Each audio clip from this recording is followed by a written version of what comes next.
Hi guys, welcome to the Golden Cruiser. I'm Cindy, and today we're going to be talking about, are these cruise tips overrated?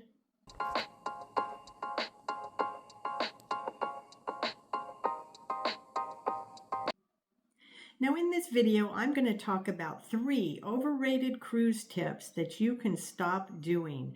These are some tips that you still may be seeing out there on social media platforms and such. So let's go ahead and look at these tips that you may have heard that really aren't that much of a tip to follow. Number 1, the loyalty programs. Now, many passengers are so proud that they have built up such a high loyalty status with a particular cruise line.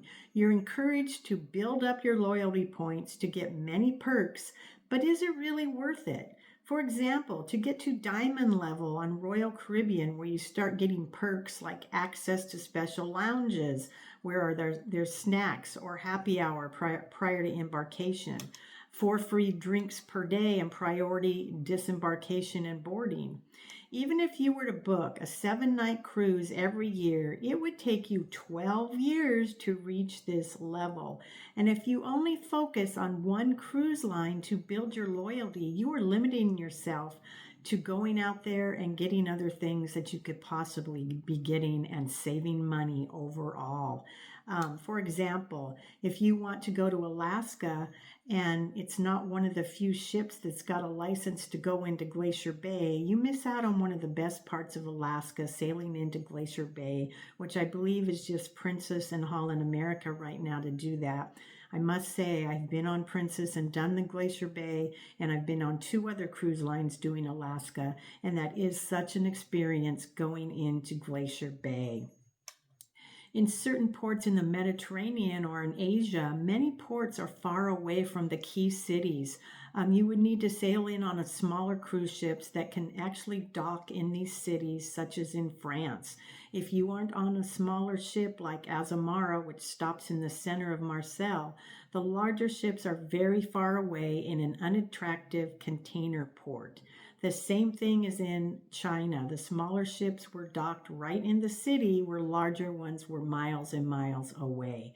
So instead of staying loyal to one cruise line and switching between lines will get you better deals that will outweigh any of the perks. So by changing cruise lines, you will find the best itineraries and the best prices. Now, I myself like to do this. I do not like to be tied down to one ship or the same itinerary. I like to try different cruise lines and different ships for more of an experience and the best prices. That's what I always do. I look around. First, I pick my itinerary where we want to go to, and I start looking at all the mainstream cruise lines like Princess, Carnival, Norwegian, Royal Caribbean, Holland America sometimes, but I look at the prices. And then I look at the ship. What is on this ship? Is there something on this ship that I'm going to want to do? I'm with my son and my granddaughter. So, they might need to do more active things than I do, like the water slides and stuff. So I look at all of it. Price is a big thing. Like on our cruise we're taking in, we're like a week away from our cruise on Princess. Surprisingly enough, as I was checking for the Mexican Riviera cruises, I was checking all the cruise lines like that. Princess was the lowest price, and it kind of shocked me because Princess tends to be higher priced. And it was a very, very, very good deal. I got a obstructive view balcony, but it's not bad. I'll have video of it when I'm on the ship to show you guys. There is a lifeboat in front of it, but you can see over top of it from the pictures I've seen. So hopefully, but it's okay because I paid almost as much as I would have paid for an interior cabin on this cruise. Right after I booked it, like a week later, the prices went way up. So I got really lucky. I must have been in there right at the right time. But I look at the prices. I wouldn't want to stick to one cruise line, go on the same ship over and over and over and over again. I like to go and see what the ships have to offer. Like they say, the perks aren't that great. You could have been saving hundreds and hundreds of dollars instead of building that up to get a free night stay or something on a cruise or get your free drinks. You could have been saving a lot of money in other areas. And number two is excursions. Many fellow passengers or bloggers tell cruisers to only book excursions through the cruise lines because if something happens, the cruise ship will wait for you. Well, here's why you shouldn't just book through the cruise line. Cruise line excursions are the most costly way of exploring any port. Cruise lines do not run their own excursions, they contract them through third party vendors who then source and hire local providers to run them. So, why is the cruise line marking up these excursions so much? Because there's a middleman involved that they have to pay. You could be paying twice as much for the exact same tour from a local or independent provider. Also, most cruise lines have a limited choice of excursions. They focus on a few key excursions that they know will sell well because they need to fill their buses and hit their sales targets. Most cruise line excursions are in larger groups. They tend to do as much as possible in ports, and you are very rushed. A lot of times you're in these large groups. You want to see something that's right over there, and you don't even have time. You have to get back on. Time is very tight on these excursions. Myself and other cruisers think using cruise line excursions is an overrated tip. We suggest using independent providers that will offer more diverse excursions with smaller groups and almost always are cheaper, and there are a lot that are also guaranteed to get you back to the ship because the local tour guides that you use to work with, they're used to working with cruise passengers, and if for some reason they don't get you back to the ship, they will get you to the next port, just like the cruise line would do.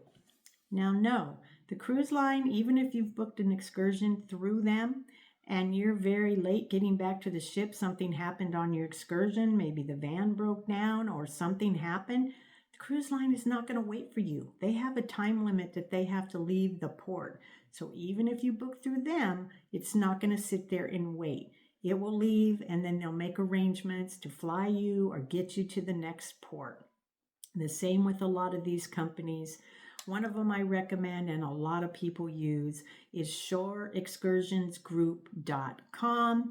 You can put in the name of your cruise line, the dates that you're going, and it'll pull up all excursions that are available in that area for that time. And they do guarantee return to the ship on time, just like the cruise ship does. Or you can use places like viator.com, which is also good. But check into those. Cruise lines, especially in Alaska, their prices are so high on excursions. What we normally do, we get off the ship, go to a visitor center, find out the key attractions there, and go off and do them ourselves or hop in a taxi and get to the place we're going to. And it costs you a lot less, and you get to go on your own time, not be on a group and forced to leave and go when you really want to see something. It's just a more relaxed, better way to see everything and less money. So consider that next time. And number three are the packages that the cruise ships offer. You will hear bloggers or social media platforms telling you to always buy the various cruise packages as they will save you money. This is another tip that is overrated and not true. Spending is key to cruise line profits, especially budget cruises where you get a really cheap cruise. They will have a low fare to get you on board, and then it's sell, sell, sell. They want everybody to buy on board. They found out that these packages were a successful way of driving up the amount of money we as passengers are spending on board. Do you really believe cruise lines are going to offer packages that are going to save money? Of course not. They have created and sell packages to get you to spend more, not less. So on board, you can look at the reports. The cruise lines send out every quarter to Wall Street online. You can look on and see the reports the cruise lines send out to Wall Street every quarter, which shows the amount that passengers spend on board is going up and up, and shows that once on board, the average passenger spends between 50 to 100% more than they paid for the fare. So this can be a bundled package on some cruise lines or individual packages on others, such as drink packages, photo packages, special dining, etc. It goes on and on. For most passengers, these packages are not worth it. If you actually sit down and calculate each part of the package to see if it's right for you, it's usually not. If you're a heavy alcohol drinker, then this might work if you want the drink package, but you would have to drink about 15 alcoholic drinks per day to break even if you bought the alcohol drink package. That's why I never buy the drink package. It's not worth it for me. I pay as I go for a few drinks. Take your sodas on board so you don't have to buy them. You can take a 12-pack per person. Bring your bottle of wine on board. And drink what the cruise ship offers for free, such as iced tea, lemonades, juices, water, regular coffee and decaf, hot tea and hot cocoa. That's all I need when I'm on board. I don't need anything other than those drinks. Do you really need specialty dining with all the food that's on board and already included? No, you don't. If you're on a budget, you don't need to get all these things. It will really save you money. Do you really need a photo package? The photos are very expensive on the ship.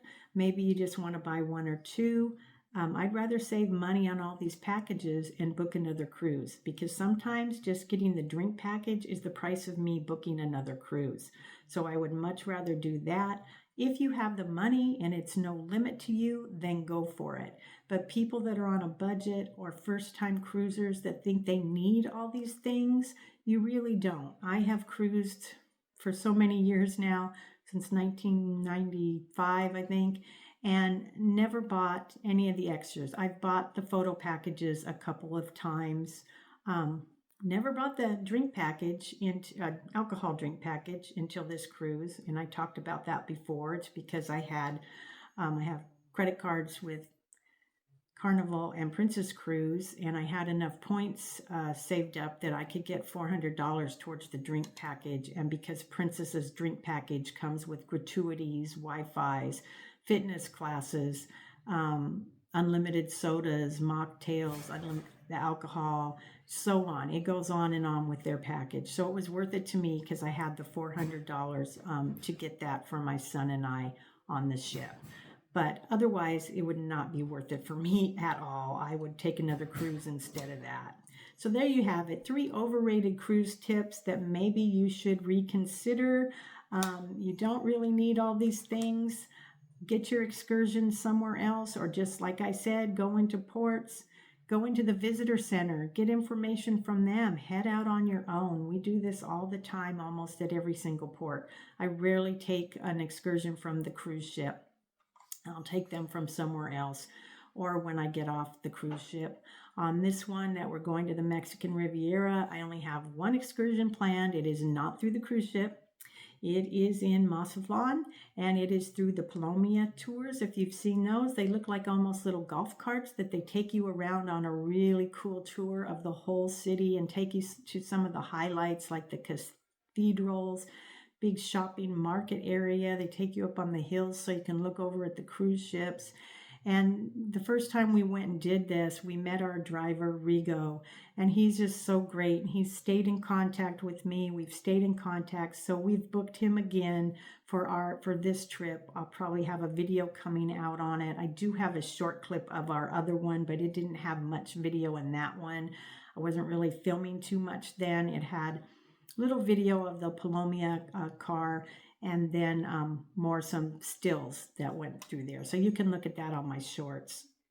But that's what we do, things like that. Get off, look at things we can do on our own. Usually you can book the tours right there. You just have to be careful because sometimes they are ripoffs, especially in Mexico. We went to Cabo last time, and we're going there again, and we wanted to take the glass boat tour. Well, they were all selling them right there on the pier where the tender boat takes you to. So we went up and asked one, and he told us how much, and we said, okay, where's the boat? And he said, right over there, it's coming, the boat's coming, go ahead and pay me, the boat's coming. When we said, well, where's the boat? We don't want to pay you till the boat's coming. Oh, it'll be here, just pay me. Where's the boat? He walked us to the dock. There was no boat. So we knew we were being ripped off there. We left. We Googled for the legitimate place of these glass boats and actually walked to the building where it was legitimate and purchased the glass boat there. And that's also another awesome cruise. I do have video of that on one of my shorts, and that's the Cabo video that shows the fish underneath the boat. That's a pretty cool tour. So get out there and find things on your own. If you know of any cruise tips you guys have, excursion tips you do when you get into ports, do you go out on your own or book through somebody else? Do you think these packages are worth it for you? I'd be curious to find out who these are really, worth it for. Maybe young people that just drink from morning to night. I know I can't do that at my age. So, and what about the loyalty programs? Do you guys belong to loyalty programs? I have loyalty programs. I'm pretty built up with Carnival, but that doesn't stop me from just wanting to go on Carnival and nothing else. I want to go on all the ships. I want to try all the different ones. I really enjoy that. So thanks for stopping by today. If you liked my video, please give it a thumbs up. Please consider subscribing to my channel. It really does help me a lot. Again, thank you for stopping by, and I hope to see you again on the Golden Cruiser. Bye for now, and have a wonderful day.